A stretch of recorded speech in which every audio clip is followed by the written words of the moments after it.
As Americans lit fireworks, Ukraine endured another night of Russian terror. Zelenskyy called Trump, Trump called Putin. Drones struck Kyiv. EU leaders promised unity, but Putin only understands force. From prisoner exchanges and frontline losses to China's willed threats and Russia's collapsing economy, we've got a lot to unpack, so stay with us. This is The Gaze. Don't forget to follow our website, YouTube, and socials for more sharp takes and frontline reporting. On the 4th of July, during a time of uncertainty, let's put it that way, about defense weaponry supplies, Ukrainian President Volodymyr Zelenskyy had a long-awaited phone call with US President Donald Trump. Diplomatic sources say the two leaders discussed defense cooperation and the future of US military aid, as Kyiv faces delays in receiving key weapons from Washington and every night's Russian terror. The conversation with US President Donald Trump was very important and useful. I congratulated President Trump and the entire American people on Independence Day. Today we discussed the situation, Russian airstrikes and, more broadly, the situation on the front lines. President Trump is very well informed, and I thank him for his attention to Ukraine. We discussed possibilities for air defense and agreed that we will work to increase the protection of our skies. We agreed on a meeting between our teams. We discussed mutual purchases and investments. We exchanged views on the diplomatic situation and joint work with America and other partners. Volodymyr Zelenskyy, President of Ukraine, on Telegram. On this 4th of July, we sincerely congratulate you, the people of the United States of America, on your Independence Day. We in Ukraine celebrate the highest human values, that of freedom, democracy, and national unity, that this day stands for. From the bottom of 40 million Ukrainian hearts, we thank American people for their stance for Ukraine and the US government, Congress, and the Senate support during Ukraine's most difficult times that are not, unfortunately, over yet. On contrary, this is life of yesterday's night in Kyiv.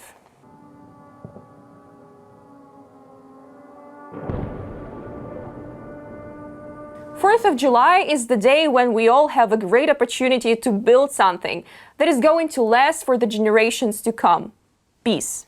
That's why we're turning to you, America.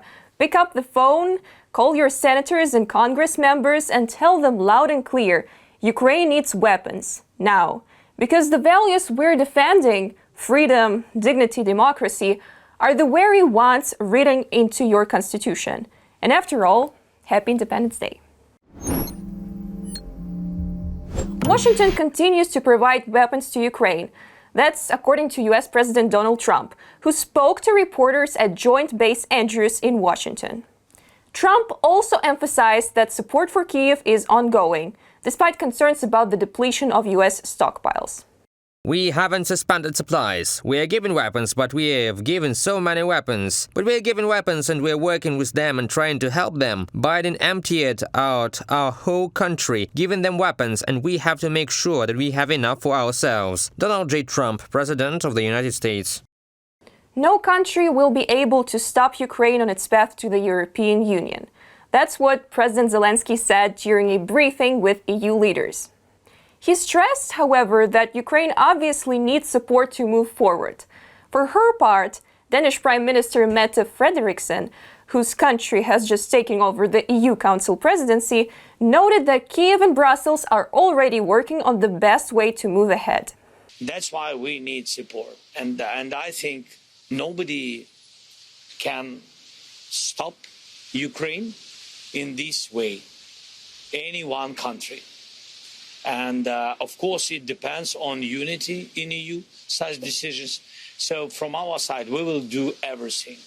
And we need support from all other leaders in EU. But for now, enlargement of the European Union is crucial.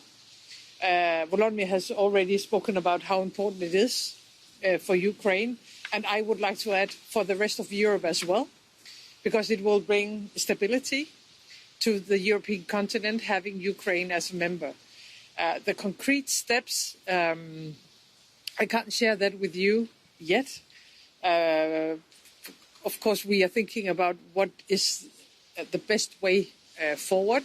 It's my feeling that the vast majority of the member states are in favor of Ukrainian membership of the European Union. US President Donald Trump said he's not happy with how his phone call with Vladimir Putin went. Trump told reporters that they talked about Ukraine and Iran and that he wants the war in Ukraine to end soon. We had a call. It was a pretty long call. We talked about a lot of things, including Iran. And we also talked about, as you know, the war with Ukraine. And I'm not happy about that. I'm not happy about that. No, I didn't make any progress with him today at all. During a tense four-hour meeting between China's Foreign Minister Wang Yi and the EU's top diplomat Kaja Kallas, Beijing's true stance on the war in Ukraine became clear. According to the South China Morning Post, China sees a Russian defeat, whatever that means, as unacceptable, raising concerns in Brussels about Beijing's real role in the conflict, despite its official claims of neutrality. Chinese Foreign Minister Wang Yi told the European Union's top diplomat on Wednesday that Beijing didn't want to see a Russian loss in Ukraine because it feared the United States would then shift its whole focus to Beijing as the war in Ukraine drags on. Wang's reported comments suggested that Russia's war in Ukraine may serve China's strategic needs as focus is deviated away from Beijing's mounting preparation to launch its own possible invasion into Taiwan. From the South China Morning Post publication, citing sources familiar with the conversation. At least 69% of the Russian economy is in stagnation, according to the Foreign Intelligence Service of Ukraine. Deep crisis processes are observed in the coal industry, oil refining, construction, automotive industry, and logistics. These sectors alone account for about 17% of the total revenue of the Russian federal budget, the intelligence agency notes. 52% of the Russian economy is in a state of real stagnation, primarily in the manufacturing sector. The main reason is that more than 40% of Russian enterprises have liabilities that are 3 times higher than their profits. At this, working capital is increasingly dependent on accounts payable, as bank lending is both too expensive and virtually unavailable. In order to conceal the real statistics data and prevent panic in Russian society about the financial situation, the Russian government decided to classify information about the economy and foreign trade as state secret. From now on, only selective indicators favorable to the authorities will be published to give hope to the public, from the report of the Foreign Intelligence Service of Ukraine. And now to the more pleasant news. On the 4th of July, Ukraine and Russia carried out another round of prisoners of war exchange. Defenders under the age of 25, wounded and seriously ill defenders, as well as civilians, were released from captivity. The authorities don't specify the number of people returned this time, but it is known that there are soldiers and civilians alike. The youngest released defender was only 20 years old, and the oldest was 59 years. In addition to soldiers and surgeons, officers were also returned, according to the Coordination Headquarters for the Treatment of Prisoners of War. Among those released today are the defenders of Mariupol, who had been held in captivity since 2022. In general, most of those released had been in captivity for more than 3 years. Ukrainians who defended the country in the Donetsk, Kharkiv, Luhansk, and Kherson sectors have returned home.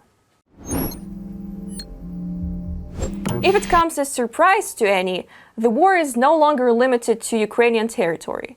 Drone attacks are becoming more and more frequent inside Russia itself. This night, UAVs attacked the Moscow and Rostov regions. In Azov, windows were shattered in residential area. Local media also reported that the Azov optical mechanical plant was attacked. Meanwhile, in the Moscow region, a large-scale fire was observed. Drones attacked the city of Sergeyev Posad, although details have not been yet disclosed. Daily update. More than 1,024,000 soldiers had been lost by the Russian army since the beginning of the full-scale invasion of Ukraine, as of today. According to the General Staff of the Armed Forces of Ukraine, in the last 24 hours alone, the defense forces eliminated 1,120 occupiers' troops. In addition, they managed to destroy 2 tanks and 10 armored vehicles. Half of 100 artillery systems were also disabled. More than 200 Russian drones were shot down, and more than 100 transport units and special military equipment were destroyed. Music to our ears. Hate to say it, but we've warned you. Over and over, tonight's brutal Russian drone blitz on sleeping Kyiv isn't just another headline. It's the predictable, preventable outcome of air defense delays. Putin, aka a war criminal, doesn't pause. He only escalates. And without a steady flow of Western weapons, Ukraine can't shield its people from this terror. The result? 19 injured in the capital, 14 hospitalized. Missiles don't wait for diplomacy, and neither does Russia. Other 5-story building was partially damaged, and the roof of a 7-story building caught fire. Another fire broke out following the impact of Russian kamikaze drone on a 14-story high-rise. This was a terror attack all over the city. There's no sense to give you the names of the streets. You pick almost any and you find the aftermath of Russian terror there. Warehouses, garages, vehicles, private houses, and administrative offices on fire. The railroad damaged, causing delays to passengers' trains. Russian terror, and nothing but terror. Kyiv neighboring regions were targeted overnight just as well by the Russian terror shelling. Near the town of Bucha, as if what already happened there wasn't enough, the residential buildings were damaged and a private house damaged. Firefighters extinguished fire on the roofs of a multi-story building and private property. Luckily, no casualties or injuries were reported. Overnight and this morning, the defense forces shot down 14 Russian drones also over the Dnipropetrovsk region. As a result of the drone attack, private houses in the Dnipro district were damaged. The Nikopol district was attacked by Russian artillery and FPV drones. According to the regional ministry administration, infrastructure and private houses were damaged. Poltava region also happened to get its share of Russian night terror. 2 people were injured by downed drones debris, the regional military administration says. It was a day before when Russian drone killed 2 and wounded 50. Ukraine may soon become Europe's defense workshop. As U.S. arms supplies slow down, Danish Prime Minister Mette Frederiksen is urging EU nations to fund Ukraine's growing weapons industry, calling it faster, better, and cheaper than the rest. And during his visit to Denmark, President Volodymyr Zelenskyy confirmed a joint arms production deal is already in the works. Watch more in our report. Strengthening Ukraine's defense capabilities and advancing its EU integration were the main topics discussed by Ukrainian President Volodymyr Zelenskyy during his visit to Denmark. He attended the official ceremony marking the start of Denmark's presidency of the Council of the European Union. Denmark took over from Poland on July 1st, and its presidency will continue until the end of the year. Under the slogan, "A strong Europe in a changing world," the Danish presidency will focus on ensuring Europe's security, competitiveness, and environmental sustainability. According to President Zelenskyy, Ukraine is technically ready to open negotiations on 3 negotiation clusters as part of its EU accession process. In the defense sector, preparations are underway for a joint weapons production agreement in Denmark. There is also clear progress in joint weapons production, and this is not only about the very good Danish model of investing in Ukraine. We are also preparing agreements for joint production in Denmark. European Commission President Ursula von der Leyen and Danish Prime Minister Mette Frederiksen emphasized the need for a strategic rethink of EU defense policy. They stressed that supplying weapons to Ukraine is an investment in the European Union's security and that Ukraine's armed forces are holding back a threat to all of Europe. We will deliver 2 million shells to Ukraine by the end of the year. We also invested 2.1 billion euros to strengthen Ukraine's defense right now. And important is the origin of this money. We're doing this by using the windfall profits from immobilized Russian assets. So in practice, Russia is paying for the weapons Ukraine is using. But Ukraine needs more. And for that, we have SAFE. SAFE for joint procurement. This money can be taken by member states and be invested in the Ukrainian defense industry. It will strengthen the defense industry. The products are better, more intelligent, cheaper, and come faster. Ukraine has production capacity reserves in its defense industry, which, according to Danish Prime Minister Mette Frederiksen, is working faster, better, and more affordably than in many other countries. Europe must rearm by 2030, boost its defense industry capabilities, and enhance joint procurement by removing all obstacles. EU countries should financially support Ukraine's defense sector to ramp up ammunition production and compensate for halted U.S. arms supplies. The EU should also speed up Ukraine's accession to the EU and NATO, strengthen sanctions against Russia, and place more orders with Ukraine's military industry. Denmark is also considering relocating part of Ukraine's defense production to other European countries, particularly to Denmark, as a way to support the industry. War in Ukraine has never only been about Ukraine, it's about Europe. And therefore, if we are to protect Ukraine and Europe and the transatlantic alliance, we have to ensure that Ukraine gets the help that you need. So, of course, all of us hope that US will continue their support for Ukraine and, because of Ukraine, for Europe. President Zelenskyy also noted that during his visit to Denmark, a memorandum was signed on the joint production of drones with American companies. The agreement will allow Ukraine to scale up production, particularly of interceptor drones, to defend against the constant attacks by Russian drones on peaceful Ukrainian cities. Zelenskyy emphasized that some Ukrainian defense companies will gain access to new technologies, which will enable expansion of their manufacturing capacity.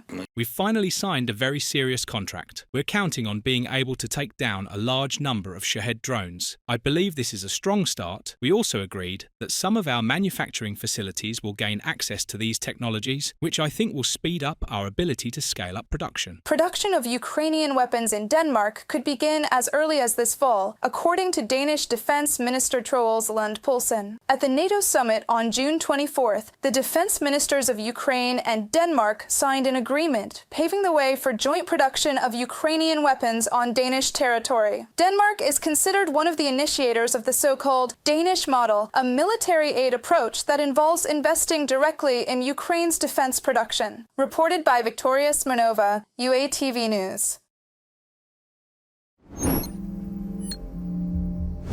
Russia's army bleeds, its economy staggers, and its bombs still fall, while Western hesitation gives the Kremlin breathing room. So here's the question: how many more calls, pledges, and condolences until there's action that actually changes the war's course? Drop your thoughts in the comments and stay tuned for more, right here on The Gaze.